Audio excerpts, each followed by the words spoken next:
Welcome back. It's the Flow Friday Sports Show on Flow FM, and it's time to go to the North Eastern Football League, which kicks off on ANZAC Day. And our correspondent for the league is Andrew Mitchell once again this year. G'day, Andrew. How are you going? Yes, going well today. Perfect day for it. Very good. Perfect day for it, but unfortunately no footy on just yet, so hopefully it's still perfect by next Thursday for that ANZAC Day game, and we'll get to that in just a moment. But no doubt it's been a busy off-season. What's been making news around the league over the summer? Not a lot. North Eastern's been pretty stable in the way it is. A couple of things that have probably happened is we've gone back out to a 16-game season from our 14-game season, so there's a bit of a push from players. They wanted a bit more football, which I totally understand. So we've got a 16-game season going into, and then finals, which is great for those young footballers and footballers that love the game. More football is never too much. So, and the other big news, I guess, is North Eastern have moved out of Central Zone into Northern Zone for the Zone Carnival in July. All right, so a little bit of news happening over the summer. No doubt, as you said, all the players are keen to just get back on the field and not worry about the off-field news, just get out there and play. But you did have a couple of players from the league playing in the state game during AFL's Gather Round. Yeah, no, that's right. We were represented by two players from North Eastern. One, Nick Hayes, who actually played for Victoria. I think he plays for Werribee in Victoria now, and he put on a big white V for Victoria. And Riley Knight from South Clare. So Nick Hayes, who's one of the Hayeses from Red Hill from BSR, and Riley Knight from South Clare, both played in that, which was really good to see them representing both states. I'm sure that Nick has probably pulled on a red Guernsey at some stage. To put the blue one on might have been different for him. I was going to say, no bad blood is there, seeing one of the association players wear the big V? I'm sure he's worn a red one, and any time you get to represent wherever you are at the highest level, I think you take it. So that's well done to Nick and well done to Riley for both of those. Yeah, absolutely. You've got to take that honour when the opportunity comes knocking. So congratulations to both of them. And there's also some news out of the Sandford under-14 representative players. Yeah, no, North Eastern had four boys go down and represent Woodville West Torrens in the under-14 carnival, little introduction carnival to the year. I think they had a 7-game season. So we had Tylo Schutz from North Clare, Heath Wilmot from Minman, and Tyson Schutz also from North Clare. Now, they're not brothers, both with the same last name, but Tyson won the medal in the under-14s last year and has been down there representing Woodville West Torrens for North Eastern with the other two boys. Yeah, so I think they should come back and be ready to play under-14s at the very highest level with a good pre-season under their belt. Excellent. So some good news from a few of the players around the association over the off-season. But as we get into the new season kicking off on ANZAC Day, no doubt there's some new coaches taking over clubs and there's been some player movement.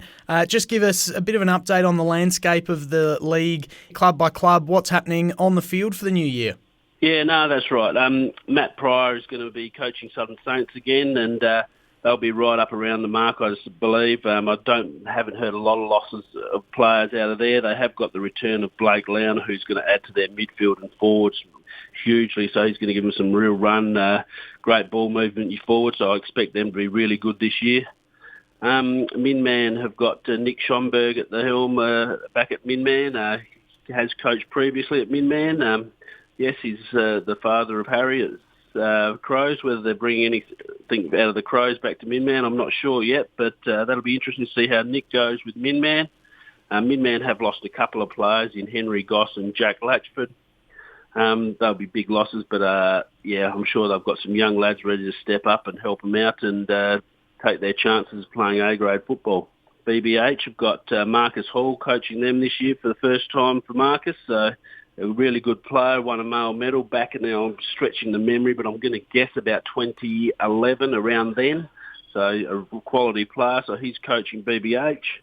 They have lost at least one Smythe brother. I'm not sure about the other, who coached them last year, who was a really good and influential player. And they've also lost Thomas Drew, which is going to be a big loss to BBH, but I'm sure they've picked up some others. North Clare have got Paul Meyer coaching again. Haven't heard a lot out of there. Yes, I know they've been training pretty hard. You drive past the Clare Oval and they're always out there training and running and getting themselves up and about. I expect they'll be fit and raring to go for that round one clash against BBH, and expect them to have a really good, solid season. South Clare, they've got Shane Collins at the head.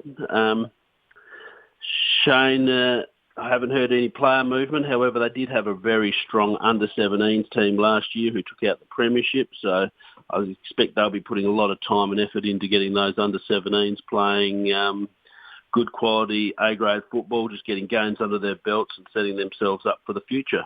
Blythe Snowdown, got Ryan Nelson coaching, really experienced coach, really good communicator. They'll be working on their young lads again. I believe they've got Will Pratt back, who was a runner-up male medalist from 2022. He'll be a huge asset to them. He injured a knee a few years back, and hopefully he's back and running on top of the ground. One of the premier ruckmen in the zone, so he will definitely help out Blythe Snowdown with getting them first use of the ball. Matt Longbottom, again at the head of BSR, coaching them.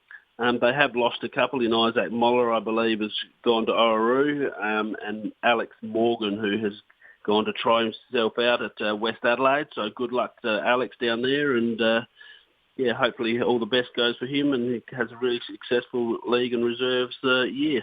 And the last one is RSMU, who have got Jake Birchmore coaching him, a first-time coach. So see how Jake goes. Haven't heard a lot of player movement apart from they have lost, I believe, their big forward, Geaton Beck, who's gone to Broughton. And I'm a bit sketchy on this information, but I had heard that maybe Xavier Redden may have either gone north or be going on holidays for the year, so won't be around, which they'll be two big losses of key midfielder and a forward. So, but all in all, everyone's ready to go for the season next week, I think. All right, good comprehensive wrap-up of all the player and coach movement. Thanks for that, Andrew. And that almost brings us to the end of our chat. But before we chat again next Friday, there is a game to be played on ANZAC Day. As you said, North Clare taking on BBH. So the opening game of the season, a big spectacle on ANZAC Day. How do you see this game taking shape?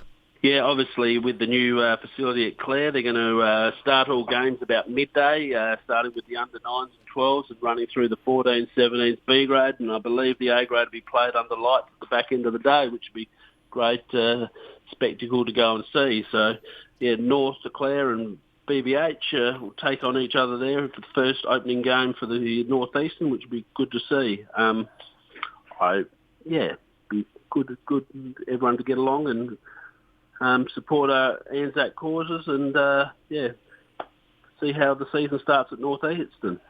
And will there be an ANZAC ceremony or anything like that before the games get underway?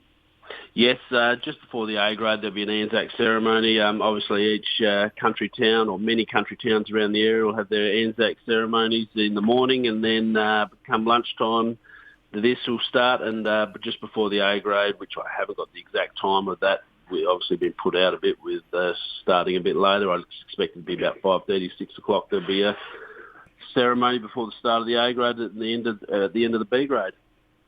All right, very good stuff. So it's the last footy-free weekend for the Northeastern Football League. Andrew, thanks very much for your time this afternoon. Looking forward to chatting with you next week. We'll review that ANZAC Day game and preview the rest of round one. Looking forward to it. No, sounds good. Thank you very much.